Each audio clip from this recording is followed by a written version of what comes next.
This video was inspired by yours truly's hot take. Phase 4 is not the weakest phase in the MCU so far. Phase 2 is video.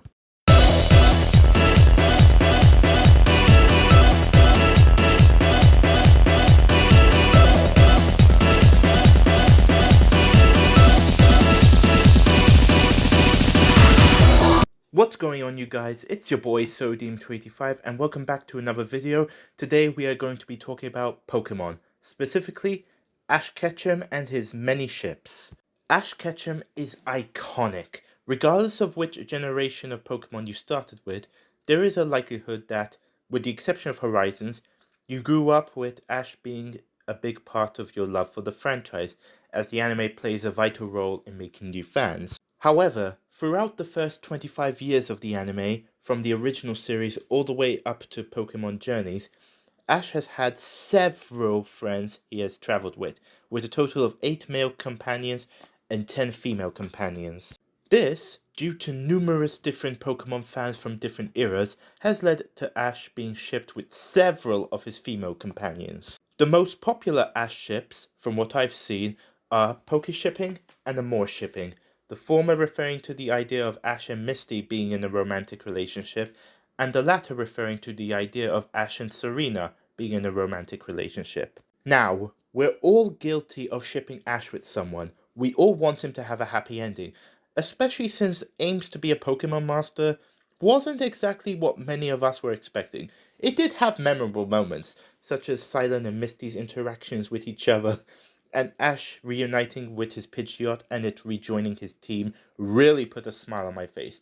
But overall, I don't think it was as grandiose as it could have been. As for who I ship Ash with, it's one a lot of people often try to debunk by saying this girl has romantic feelings for her rival. As you can tell from the thumbnail and title, my favorite and one true Pokemon pairing is AdvanceShipping. The idea that Ash and May should be in a romantic relationship. That's right, this is the one that makes me go, this is the ship. This is it, Ash and May belong with each other. Why do I think this? Why do I believe Ash and May is the most believable ship and that they belong together? First, we'll have a brief look at all the other ships Ash has with his other female companions, except Bonnie for obvious reasons, and why they're not as believable to me. As for contest shipping, I already made a whole video talking about why it's not believable to me, so go watch that. Now for the other Ash ships with the other Pokegirls. Misty and Pokeshipping. Now, I love Misty. She's iconic, her feisty and fearless attitude, Rachel Lilly's May You Rest in Peace, and I think she was the right companion at the right time. Considering Ash was quite the immature rookie at the beginning, he needed both Misty and Brock to guide him to become a better trainer. And like I had said in the intro, Pokeshipping is one of the most popular Ash ships ever, which makes my verdict on the ship not only controversial, but will definitely make me a lot of enemies. I don't find the idea of Ash and Misty being in a romantic relationship believable in the slightest. How dare you! Hear me out. Even though I love Misty, she's more like a big sister to Ash. They often argued like siblings. Misty often came off as more mature than Ash, and I'd even argue they had more of a somewhat student-mentor relationship, where Misty was the aggressive mentor and Ash was the arrogant student. Dawn and Pearl shipping. Dawn's another one I love, and is one of my favorite companions. I can actually see people make a good argument for Pearl shipping, as Ash and Dawn are best friends, who often cheered each other up.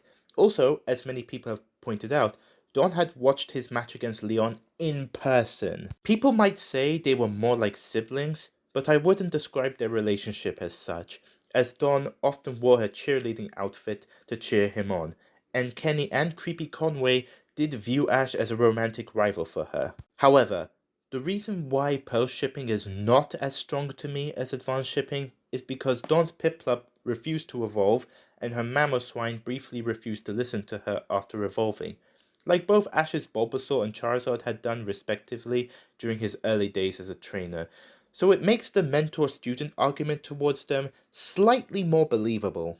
Iris and Negai shipping. Iris is a character who, back when I had first watched Black and White, I initially disliked, but now I realize I was way too hard on her. Rewatching episodes of Black and White in more recent times has made Iris grow on me, to the point where I like her now. She's actually quite an enjoyable character. With that said, I think most people will agree with me on my stance on Negai shipping. Apologies to any Negai shippers watching this, but the idea of Ash and Iris being in a romantic relationship is not believable to me at all, despite me now liking Iris. This is actually for similar reasons why I don't buy into poke shipping. Ash and Iris behave like siblings, from their arguments to their banter to their friendship. It's very sibling-like, and even remind me of May and Max sometimes, now that I come to think of it. Serena and Amor shipping. Look, I really don't want to dislike Serena, but she often frustrates me. I didn't like that she had started her journey as a trainer just to find Ash, as it made her come off as a bit obsessive over him, and kind of like these two creeps, which she sometimes came off as throughout the first part of XY. She definitely has her moments, she just disappointed me overall. Honestly, I don't find the more shipping too convincing like others do.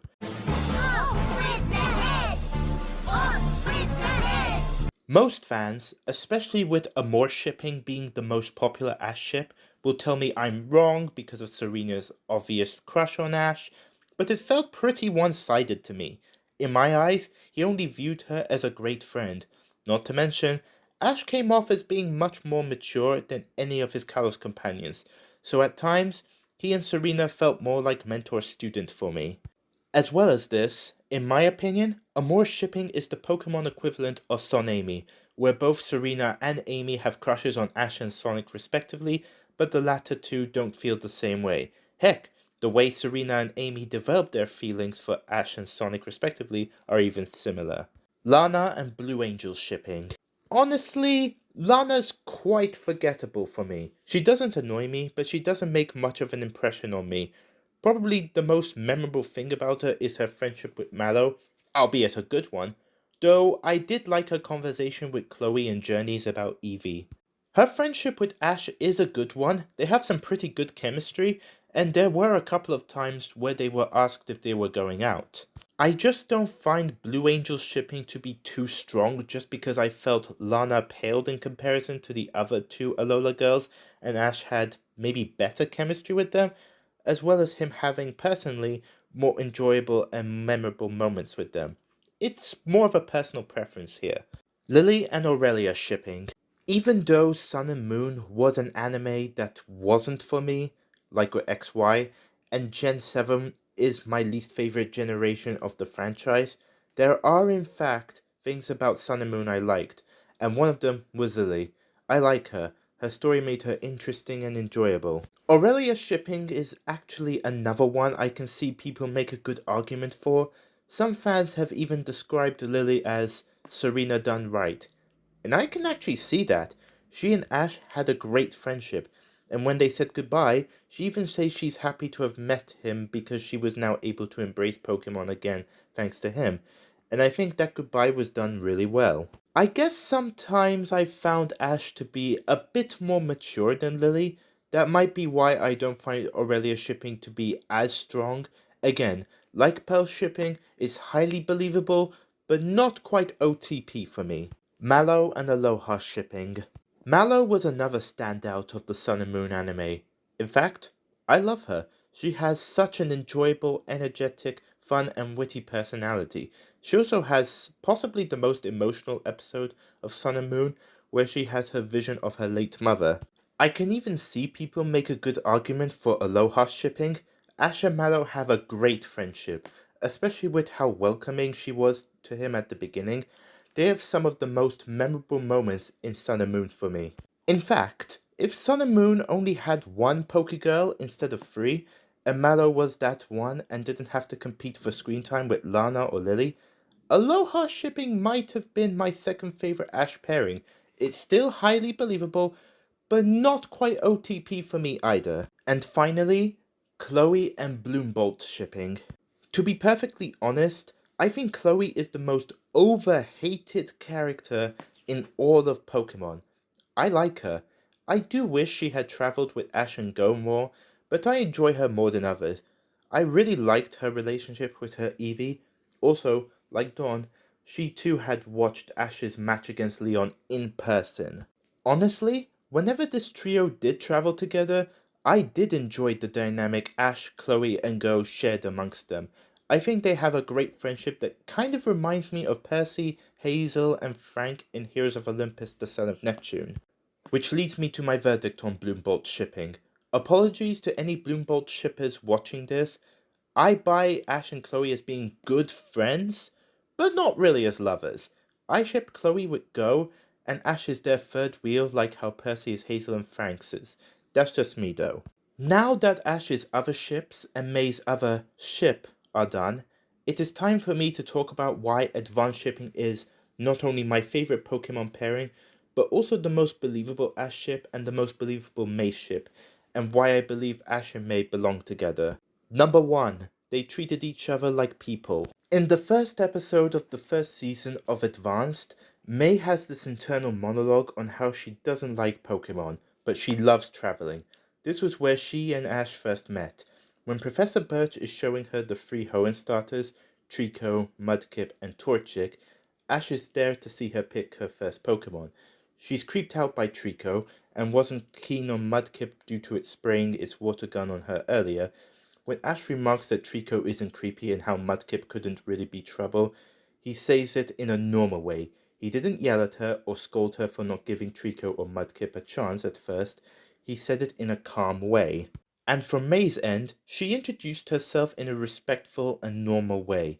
She didn't dismiss Ash just because he had a Pokemon like Pikachu, despite her initial dislike for Pokemon. She was willing to get to know him, and even Pikachu. At first, she was mad about Pikachu accidentally destroying her bike, but when she saw Ash had stayed with Pikachu while it recovered all night, she started seeing the unbreakable bond the two had, and quickly forgave them for her bike, especially after Pikachu was happy to meet her Torchic. She even asked Ash and Pikachu whether the latter was feeling better, and starts becoming friendly to both. In fact, when she eventually becomes fond of Pokemon, she even credits not only her Torchic and her first catch Wurmple, but also Pikachu for her now liking Pokemon. Number 2. They have amazing chemistry and often act like a married couple. I've seen some people try to debunk advanced shipping by saying they apparently have no chemistry.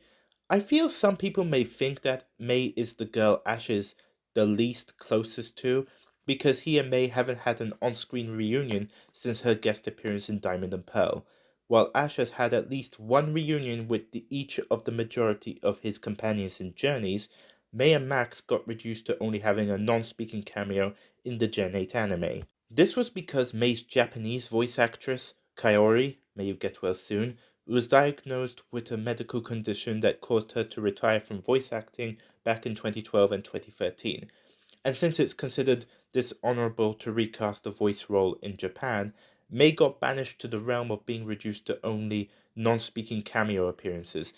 A part of me likes to believe that, had this not been the case, not only would Ash and May have had a proper reunion in Journeys, but she may have watched his match against Leon in person with Dawn and Chloe, especially since Dawn had taught Chloe about being a coordinator. Maybe May would have done the same with her.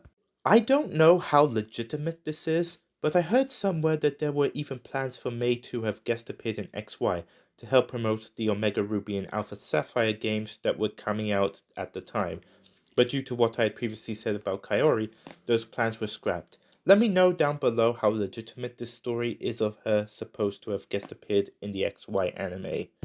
Anyway, but if you go and re-watch Advanced Generation, you'll see that Ash and May, in my opinion, have amazing chemistry and a strong and underappreciated bond.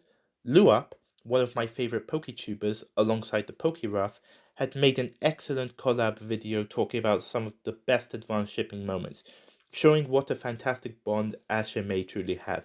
And I'll be making reference to some of those moments throughout this video to help illustrate how much they care for each other, look out for each other, and worry about each other. One of the reasons I've seen people claim for why Amore shipping's the most believable for them is that Serena only had one argument with Ash, and that's it. Otherwise, they never argued. To be honest, I feel Serena not getting into any heated arguments with Ash was done as a knee-jerk reaction to one of the criticisms Iris got from fans, where she often criticized Ash, causing the two to butt heads a lot, though maybe not as much as with Misty. So I felt with Serena they went to the other extreme, where it felt to me, more often than not, she overly glazed over him. Granted, that was a common trope with many of the characters in XY. Let's be real. Every relationship, even married ones, involves some arguments at times. The key is that they don't come off as mean-spirited, like Peter and MJ in the Raimi Spider-Man films, and that their arguments are depicted in a way that you can still tell they care deeply about each other and they have a genuine make-up when they apologize. And I feel that's what Ash and May are. Even when they argue, in particular in the Bicker the Better episode, you can still tell they still cared about each other, and by the end of the episode, when they apologized to each other, it felt genuine, and you see that they've both learnt a lesson. And when they argued, they very much felt like a married couple, and even give me some Percabeth vibes, as I can imagine Percy and Annabeth arguing the same way Ash and May do. But not only Percy and Annabeth, Ash and May also give me vibes of these two. I will formally apologize when I'm not fending off a hemorrhoid attack. Fine. We could have been in Venice. Oh, please.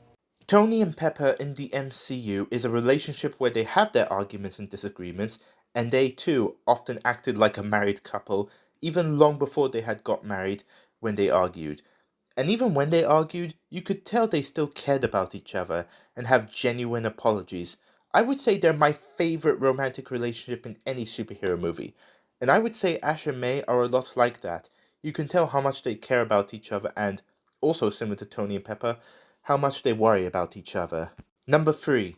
They both have a similar level of maturity. As we know, Ash was more mature in the Advanced series than he was in the original series. However, he wasn't as mature as he'd later be in some of the later generations of the anime. In particular, XY. Ash was still a massive goof in the Advanced, and I feel sometimes people forget that. Then there's May, who had started her journey at the beginning of Advanced Generation. However, I wouldn't say she was nearly as immature as Ash was in the original series. Original series Ash was not only a rookie, but he was also pretty overconfident and kind of arrogant. These are characteristics I would not describe May having at the beginning of Advanced, even though she was a clumsy, goofy rookie. If anything, she lacked a lot of confidence in herself. As well as this, keep in mind that, unlike in Johto, Ash had only taken Pikachu with him to Hoenn and left the rest of his Pokemon from Kanto and Johto at Professor Oak's lab. This was the first time he had done this, so he was kind of starting from scratch in a way. He was learning to only rely on Pikachu and his new Pokemon he catches in that region, as opposed to relying on his Kanto starters quite frequently like in Johto, in particular the Johto League. Not only that, but they both even have similar lapses in judgment throughout the Gen 3 anime, like when Ash told May about how to catch a Pokemon when she tried catching an Azurill. No, not like that, May!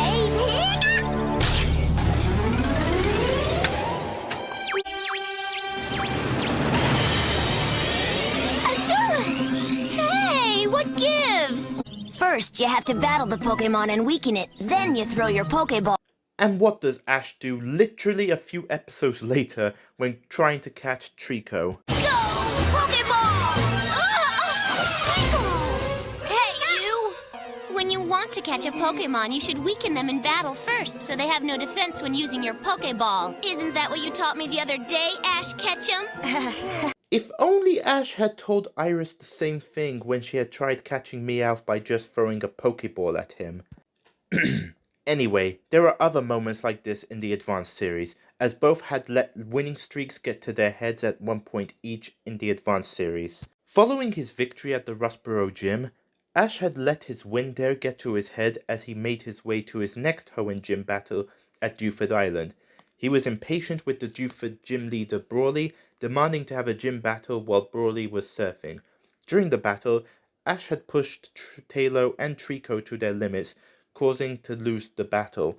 Brock, May, and Max called him out for pushing Tailo and Trico too hard. At first, Ash refused to listen and even snapped back at them. Then, when he and Pikachu were alone, he regretted not listening to their advice and pushing Taylor and Trico like that. Apologized to them and Brawley, and both parties gave him some good advice, which he took, and ended up winning his rematch against Brawley in what is one of my favorite gym battles in the entire anime. Meanwhile, after winning 2 contest ribbons in a row, May too had let winning get to her head. During her first attempt to win her 3rd Hoenn contest ribbon, she refused to take any advice from either Ash or Brock, making her Bulbasaur feel pressured. During the battle stage of the contest, she ended up pushing Bulbasaur to its limits, and they ended up losing in a humiliating way, especially when the judges called her out for prioritizing winning over her Pokemon's endurance. May felt ashamed afterwards. That's when Ash and Pikachu came up to her and cheered her up, saying how everyone gets carried away sometimes, and that one should learn from them to overcome it, which would allow one to be in proper sync with his or her Pokemon. She felt better, being grateful for his comfort and advice, and ended up winning with Combusken her 3rd ribbon at the next contest she was in, which is also one of my favorite contests in the whole of the anime. While Ash here can be seen by some as a bit of a mentor to her, he's also giving May some emotional support when she felt down, and the fact that both of them had gone through this in the Advanced series helps support the fact that their levels of maturity were pretty equal to one another. Even if Ash was more experienced as a trainer and slightly more mature than her, he was still very goofy in Advanced like she was. And in Diamond and Pearl, where Ash is a bit more mature than he was previously, when May returned for a few episodes, she too was a bit more mature than she was in Advanced Generation. Heck, both of them felt to me as if they were kind of like mentors to Dawn, especially given the rough spot Dawn was in at the time.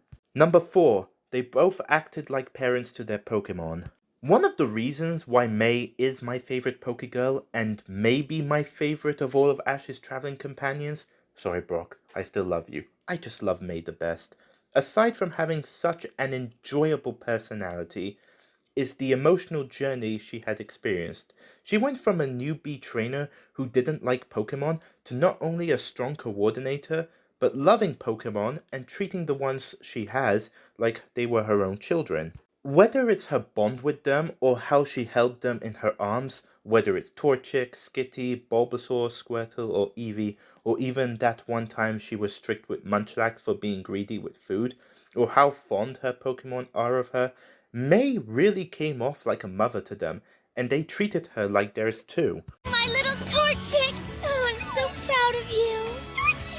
Bulbasaur, now we're in a town. It's filled with lots of people and stores and all kinds of cool stuff. Bow, bow. No!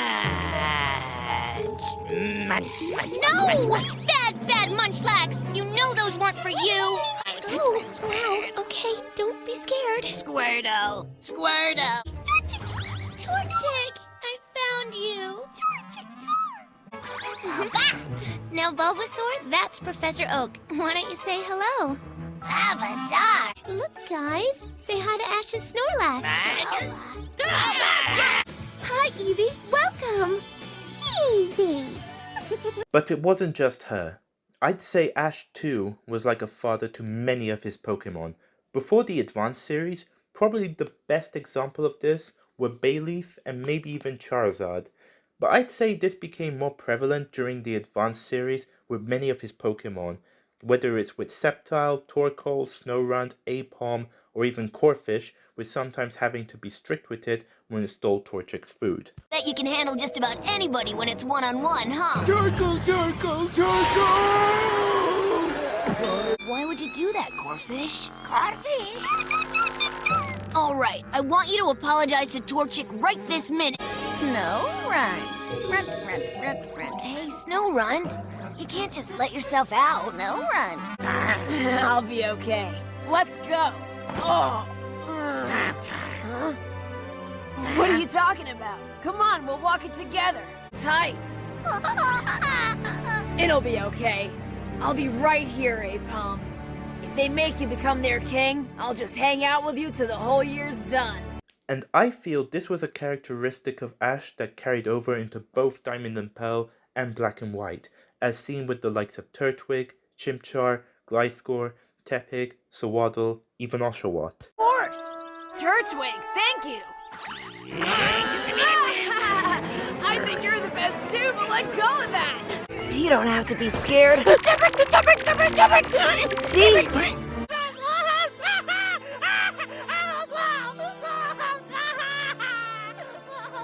Chimchar. Oh man, here we go! Come on, Oshawott!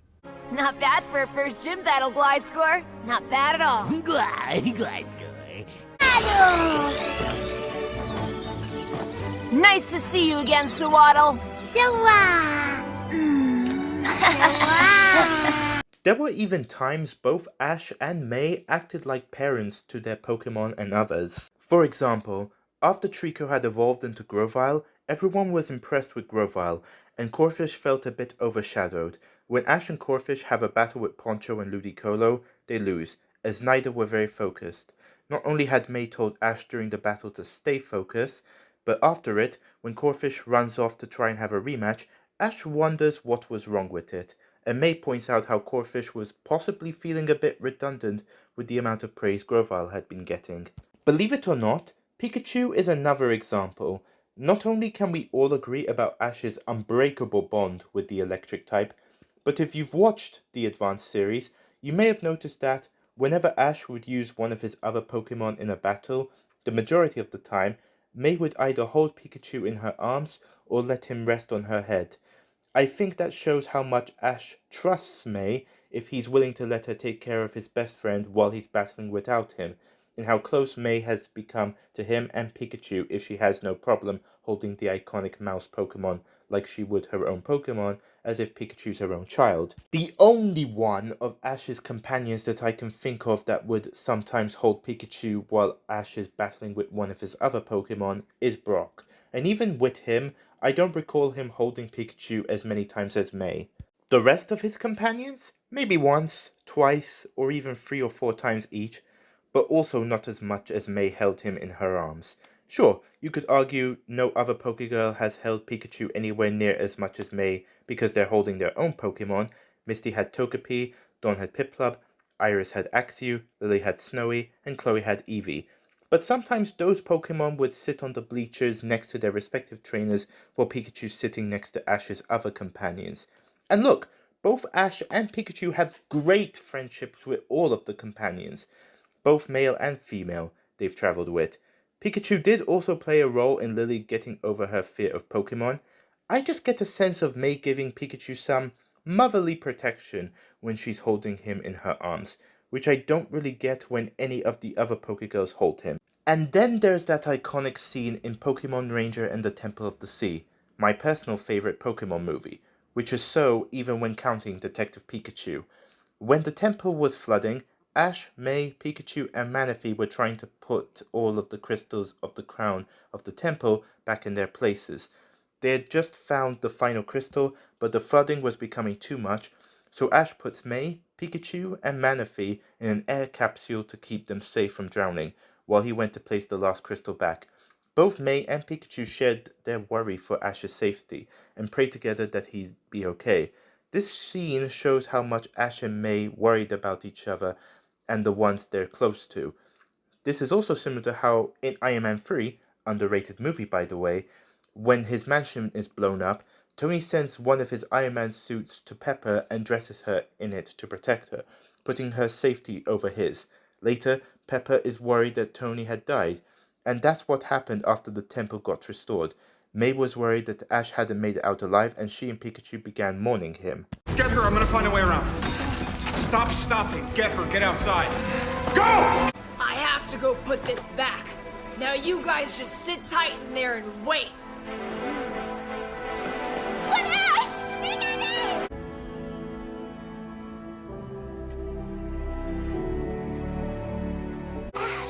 Ash must have done this.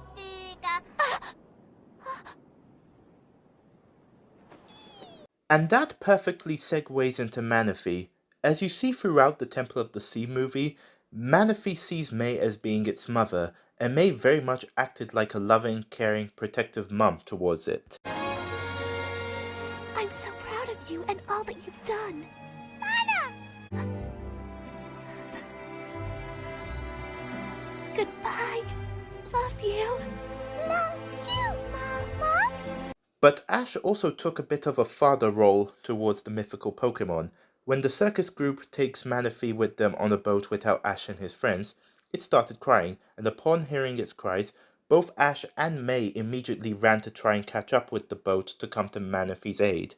Then, later in the third act of the film, when the gang were about to escape the temple, Manaphy goes back to try and save it. Both May and Ash ran after it, concerned for the mythical Pokemon's safety taking over them. And later, not only does, as I had mentioned before, Ash place May, Manaphy, and Pikachu in an air capsule to protect them from the flooding while he tries to place the final crystal, but afterwards, when the Phantom tries to steal Manaphy one last time, Ash rescues it. This also segues into the next section. Number 5. They got extremely worried about and supported each other.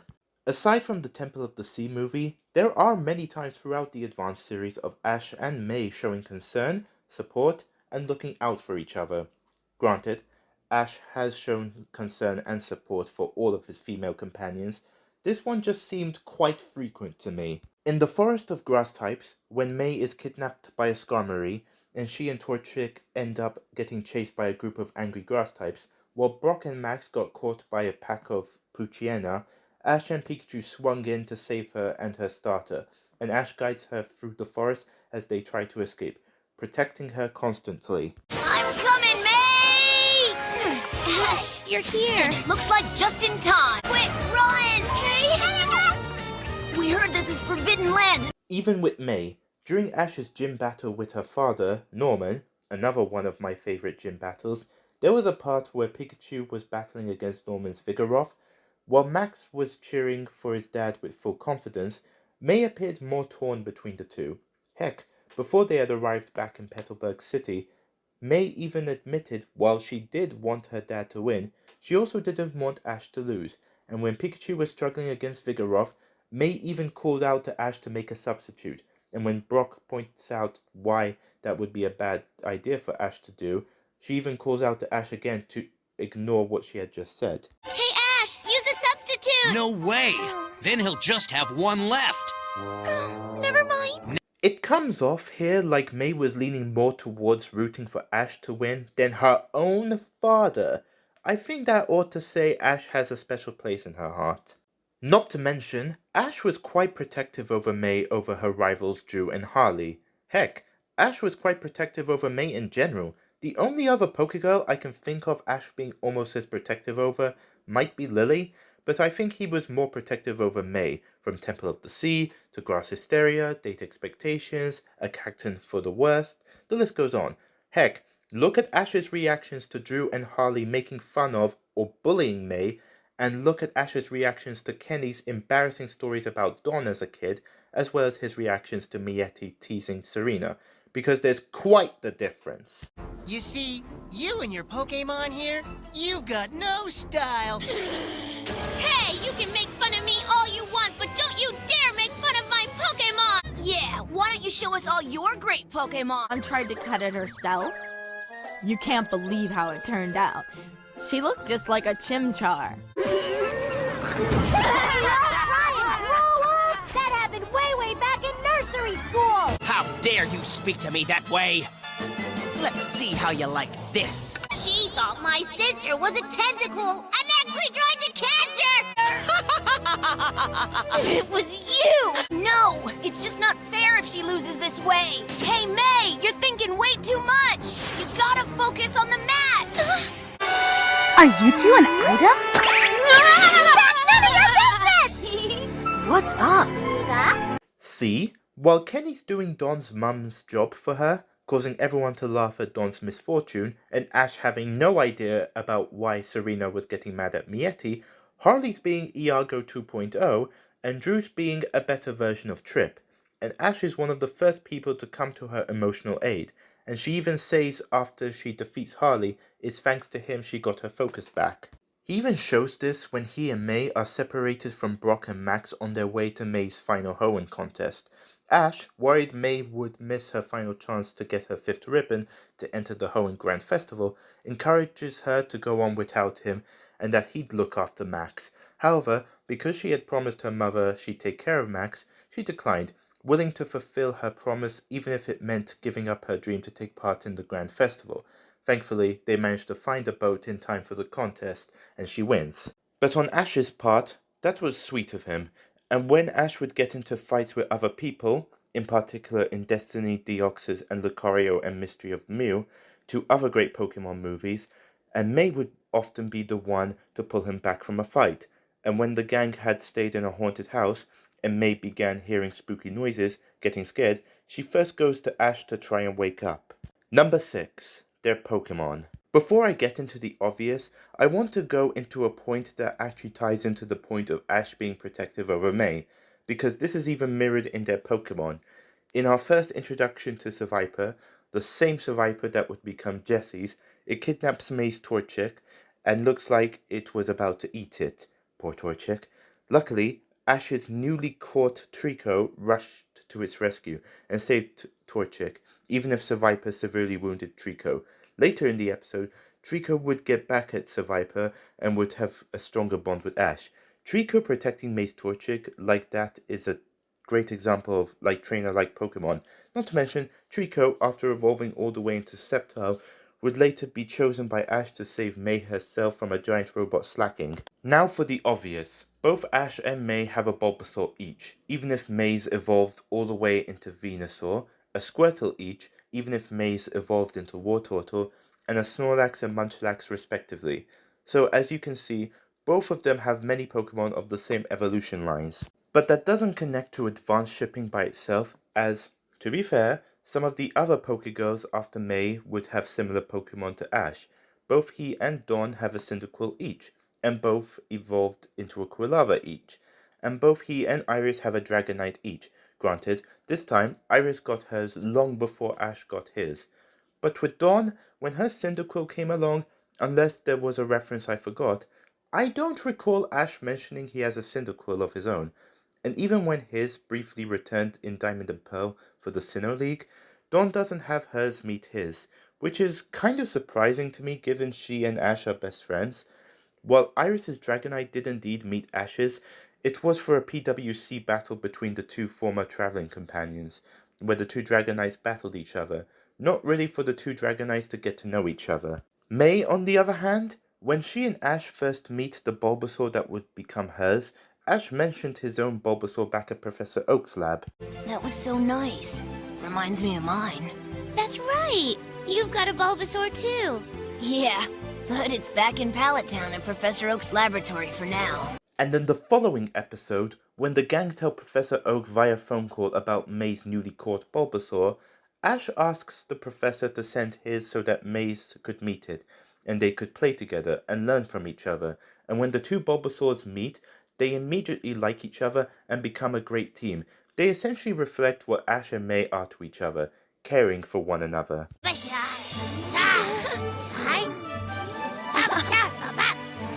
That's so cool. Looks like they're good friends already. Later, when the gang travel through Kanto to take on the Battle Frontier and the Kanto Grand Festival, May leaves her Bulbasaur at Professor Oak's to be with Ash's, rather than leaving it at her parents like she did with Skitty and Beautifly, showing that she and Ash know how much their Bulbasaurs love each other and encourage the two Kanto starters to be in each other's company. The same with their Squirtles. Ash had mentioned he has a Squirtle to May and Max, as indicated when the Petalburg siblings met Ash's Kanto and Johto Pokemon at Professor Oak's lab, and later, when Ash has his second rematch against Brandon, he calls on his Kanto starters to be his team, including his Squirtle. When she sees his, May gets her Squirtle to meet it, and the two Kanto water starters start dancing together happily upon meeting each other. It's a small but adorable scene. You're a lot bigger than my Squirtle, so I guess it's time for a few introductions! Squirtle! Awesome! There's nothing like a friendly water gun! They're best friends already! Not to mention, when May got her Combuskin, Bulbasaur and Munchlax to meet Ash's Snorlax, Munchlax in particular looked quite delighted to meet it. It's the interactions these similar Pokemon between Ash and May share with one another that, in my opinion, connect and strengthen advanced shipping for me, as they often reflect how Ash and May's own dynamic and relationship is like. Number 7. they cherish each other. I think the culmination of Ash and May's bond came with the terracotta contest. The two tied when using their Hoenn starters Sceptile and Blaziken and were both declared the winners. There was only one ribbon, so instead of arguing over who got to keep it, they get Sceptile to use Leaf Blade on it, splitting it in two, and both kept one half each. And when May would make her return in Diamond and Pearl, it is revealed that both her and Ash had kept their halves of the terracotta ribbon. She even tells Dawn how her half of the ribbon reminded her of her time with Ash and had become her good luck charm when traveling through Johto by herself, and how it had helped her throughout her challenges alone. Hey, Ash, you still have this? Yep, I sure do. It was way back in Terracotta Town. Ever since I went off by myself, it's been my good luck charm. It reminds me how much I learned from Ash on our journey. This amazing ribbon has helped me all the way through the Johto region. This very much shows how much May cherished her time with Ash, and how, even when they're on their separate journeys, she has something that makes her feel as if he's with her. And the fact that Ash too took his half with him on his travels through Sinnoh also shows how much he cherished his time with May. We even see the Teddiursa figurine she had given him during her Sinnoh return in his room on his desk, with his many awards and gym badges in black and white, another sign of what a special friend May is to him. I hope you understand why I love advanced shipping so much, and why, for me, Ash and May belong together, especially since the Gen 8 anime rewrite I'm currently mapping out is, indeed, an advanced shipping story, so I wanted this video to come out first. Guys, thank you so much for watching. Let me know what you thought of this video in the comments below. And if you like this video, you can leave a like, subscribe for more if you enjoy my content, and if you want to continue talking Pokemon with me, you can join my Discord server, link in the description below. Again, thank you so much for watching. I'll be back hopefully very soon, and I'll start pumping out the short story I have before I lead to my Sword and Shield anime story. Until then, Sodium285, out. If the world chooses to become my enemy, I will fight like I always have.